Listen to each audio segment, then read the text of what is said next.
doing is you've already started exploring the concept of theory. And this is where we're really going to start. We've done the question and the hypothesis, which you can see in the box below. But what we're going to start doing now is really focusing on the theory. Because many of you should have started first with the theory rather than the research question and hypothesis. But because this is one of your first courses in research design, a lot of people feel more comfortable starting with the question, the hypothesis. But normally you should really try to do theory first. So we're going to go ahead and skip to that right away.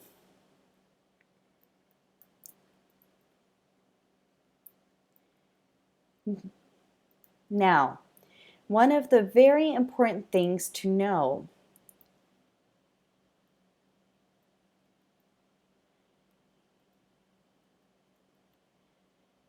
is right here, is your theory.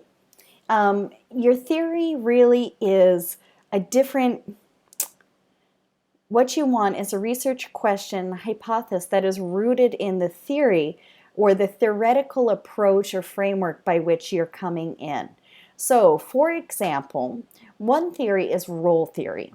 This is a sociological theory, and role theory tells us that Liberian traditional society expects good women, which is labeled by the society, to be mothers and wives who listen and are obedient to their husbands. This means that they have a more submissive or obedient role as well in the bedroom.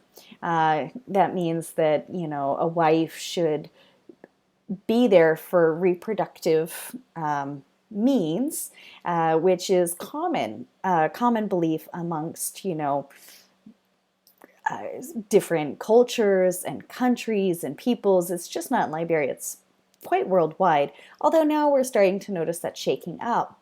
But role theory talks about the norms and the regulations that are established within a culture or within a people, within a social structure that define the roles of specific people or subgroups within that culture.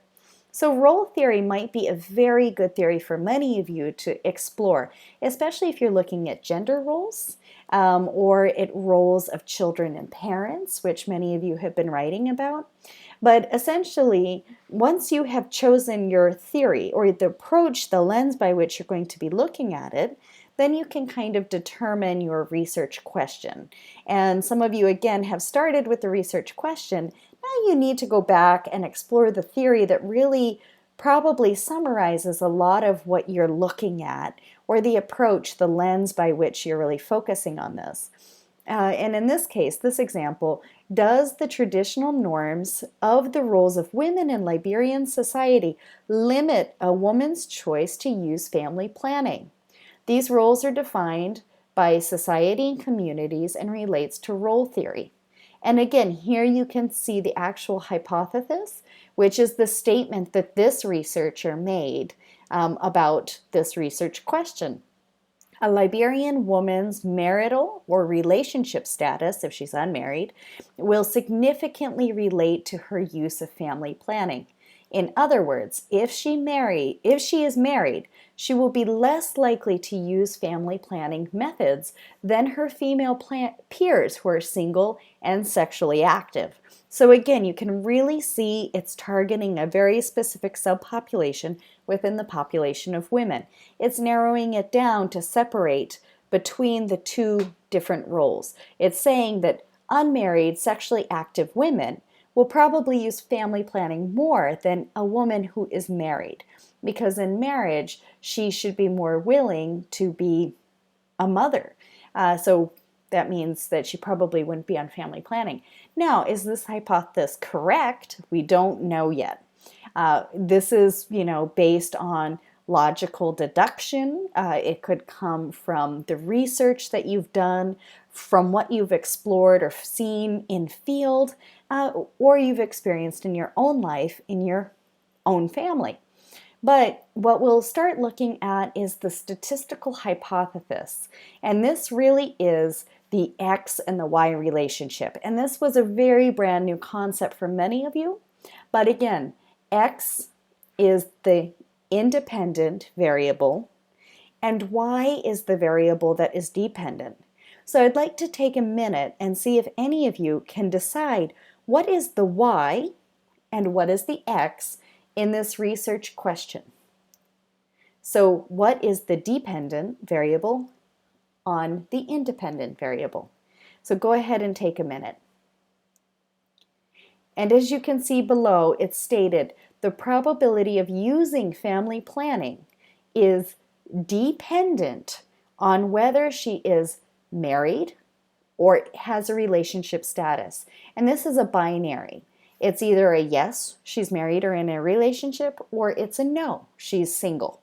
Another X could also be if she's sexually active, because of course if she's not sexually active, there wouldn't really be any reason for her to go to a clinic to get family planning methods such as using the birth control pill or using natural methods like breastfeeding, which can delay the ability to have children between children. And then also the lunar cycle, using when she's most fertile versus least fertile in terms of actually having a relationship with her partner or her husband. So this is about it for this video. If you have any questions, just let me know. There will be a second video that will be available. So really at this point, your due diligence, your job, is to really focus on making sure that you individually or your group's research question is well stated, well defined, and two, that you have a hypothesis and a theory that really encompasses or sets as a soil for this research to grow in. Really, what's the bed of your theoretical approach? And there are many. So in this class, you will be expected to explore different sociological research theories, and they are on Wikipedia for those who are beginners on the internet, but also too I would like you to try to explore other papers that use similar research topics compared to yours, and they should state their theory in there. For example, my theory is human development theory, which is actually not so much sociological as it is focused on development. So it's a developmental theory with a social science background, but the human development theory believes that humans have multiple freedoms that we are innately born with and have the right to have, and that society or our lives can either help those come to be or it can hold them back. And those freedoms can be economic empowerment, educational empowerment, political empowerment, and there's others.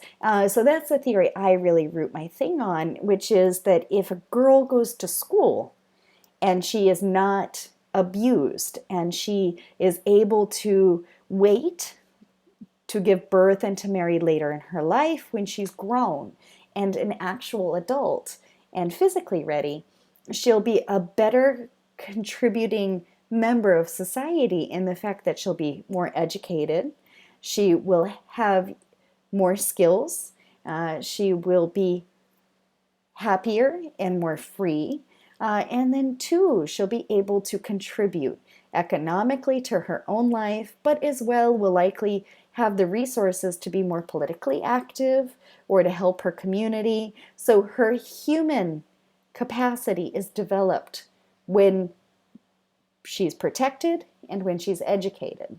So that's really the basis of my theoretical framework. But there are other takes that I could have used, but that for me was mine.